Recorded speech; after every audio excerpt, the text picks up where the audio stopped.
Mga ilang tips o mga ilang bagay na dapat mong malaman bago ka kumuha ng medical examination.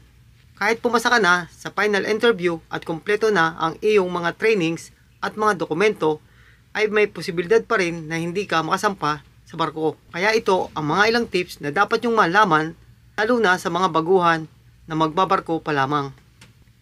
Una, magdasal. Ipagdasal na ilayo tayo sa anumang uri ng sakit at karamdaman. Pag-exercise o tamang ehersisyo. Taliin natin ang tamang ehersisyo sa araw-araw, isang linggo bago kumuha ng medical examination. Tamang pag-inom ng tubig. 8 hanggang 10 basong tubig kada araw. Tamang tulog.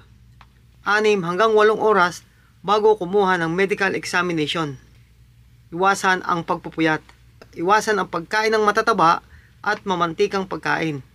Iwasan ang pagkain ng mga maalat na pagkain tulad ng junk foods. Ang dahilan ito upang magkaroon tayo ng problema sa ating medical. Iwasan ang pag-inom ng soft drinks o alak bago ang medical.